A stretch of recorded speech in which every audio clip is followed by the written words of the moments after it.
اعوذ باللہ من الشیطان الرجیم بسم اللہ الرحمن الرحیم قال یا قومی لما تستعجلون بالسیئات قبل الحسنہ لولا تستغفرون اللہ لعلکم ترحمون۔ صالح علیہ السلام نے کہا، اے میری قوم، تم لوگ بھلائی سے پہلے برائی کے لیے جلدی کیوں کرتے ہو؟ کیوں نہیں تم اللہ تعالیٰ سے مغفرت طلب کرتے تاکہ تم پر رحم کیا جائے؟ سورۃ نمل آیا 46۔ قال یا قومی لما تستعجلون بالسیئات قبل الحسنہ۔ صالح علیہ السلام نے کہا، ہے میری قوم، تم لوگ بھلائی سے پہلے برائی کے لیے جلدی کیوں کرتے ہو؟ صالح علیہ السلام نے قوم سے سوال کیا کہ تم بھلائی سے پہلے برائی کے ارتکاب میں جلدی کیوں کرتے ہو؟ نیکی کو چھوڑ کر برائی کی حرص کیوں رکھتے ہو؟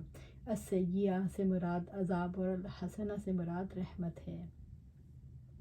عافیت سے پہلے عذاب کیوں مانگتے ہو؟ لولا تستغفرون اللہ لعلکم ترحمون۔ کیوں نہیں تم اللہ سے مغفرت طلب کرتے تاکہ تم پر رحم کیا جائے؟ یعنی تم اللہ تعالیٰ سے اپنی گناہوں کی مغفرت کیوں نہیں مانگتے تاکہ وہ تمہاری نافرمانیوں اور شرک سے توبہ کرنے پر تمہیں بخش دے؟ لعلکم ترحمون، تاکہ تم پر رحم کیا جائے، یعنی تمہارے معافی مانگنے پر وہ تم پر مہربان ہو جائے اور تم اس کی رحمت سے برکتیں پاؤ۔ جو گناہوں سے معافی مانگتا ہے اس کا شمار نیک لوگوں میں ہوتا ہے اور اللہ تعالیٰ کی رحمت نیک لوگوں کے قریب ہوتی ہے۔ قالوا اطیرنا بک وبمن معک قال طائرکم عند اللہ بل انتم قوم تفتنون۔ انہوں نے کہا، ہم تمہیں اور تمہارے ساتھیوں کو منحوس سمجھتے ہیں۔ صالح علیہ السلام نے کہا، تمہاری نحوست تو اللہ کے پاس ہی سے ہے، بلکہ تم لوگ فتنے میں مبتلا کر دیے گئے ہو۔ سورۃ نمل آیا 47۔ قالوا اطیرنا بک وبمن معک، انہوں نے کہا، ہم تمہیں اور تمہارے ساتھیوں کو منحوس سمجھتے ہیں۔ قوم سمود نے صالح علیہ السلام سے کہا، ہم تمہارے اور تمہارے ساتھیوں کے چہروں پر بھلائی کے آثار نہیں دیکھتے، ان چہروں سے نعوذ باللہ نحوست ٹپکتی ہے۔ قوم سمود پر جو مصیبت آتی وہ اس کا ذمہ دار صالح علیہ السلام اور ان کے پیروکاروں کو قرار دیتے۔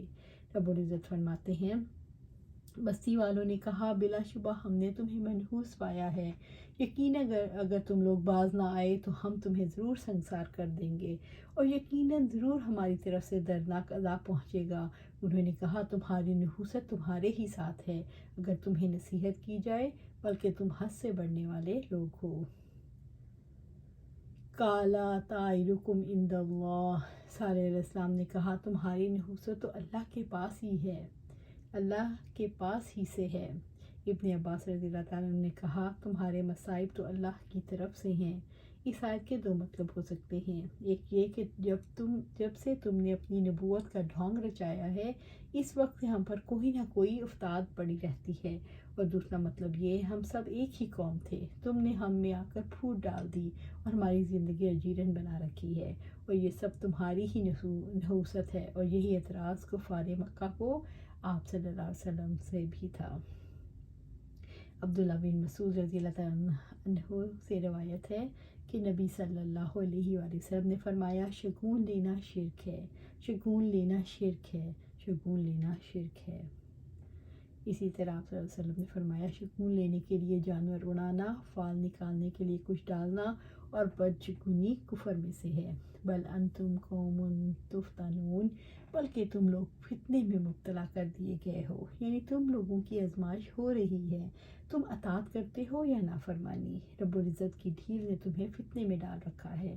وَقَانَ فِي الْمَدِينَةِ تِسْعَةُ رَہْطٍ يُفْسِدُونَ فِي الْأَرْضِ وَلَا يُصْلِحُونَ، اس شہر میں 9 جتھے دار تھے جو زمین میں فساد پھیلاتے تھے اور کوئی اصلاح کا کام نہ کرتے تھے۔ سورۃ نمل آیا 48۔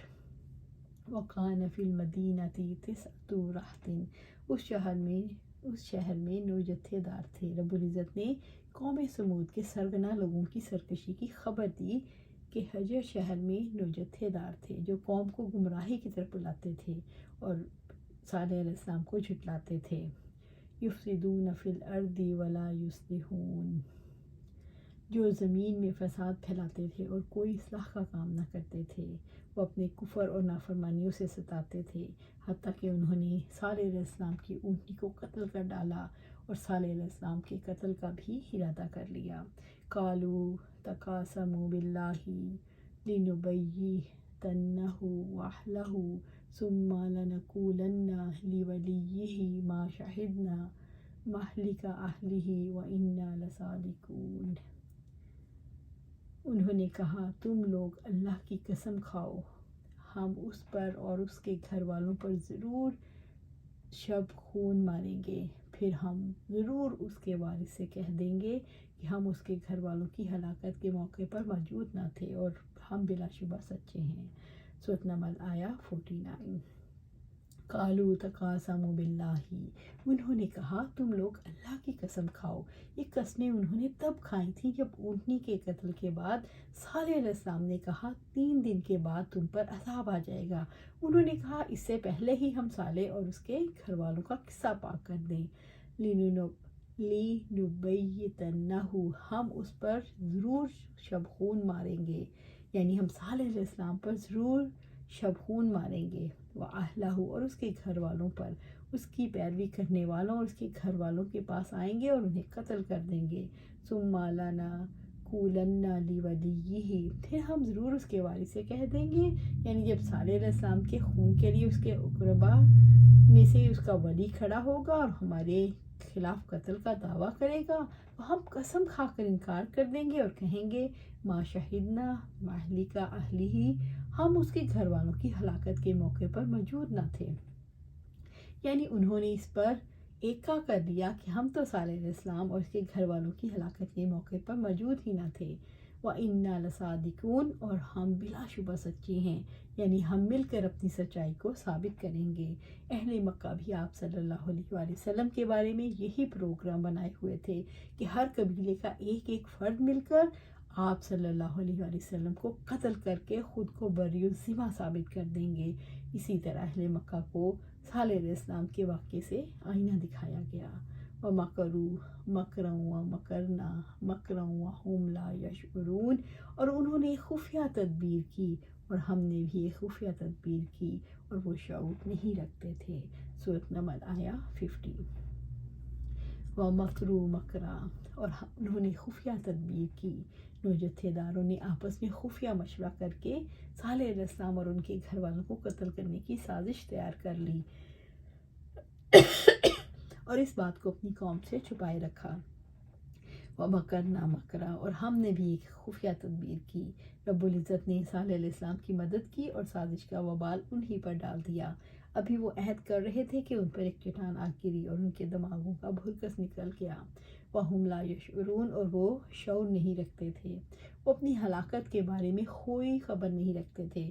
اس کے بعد ان کی قوم کو ایک چنگھاڑ سے اللہ تعالیٰ نے ہلاک کر دیا اور اپنے گھروں میں اوندھے پڑے ہوئے تھے۔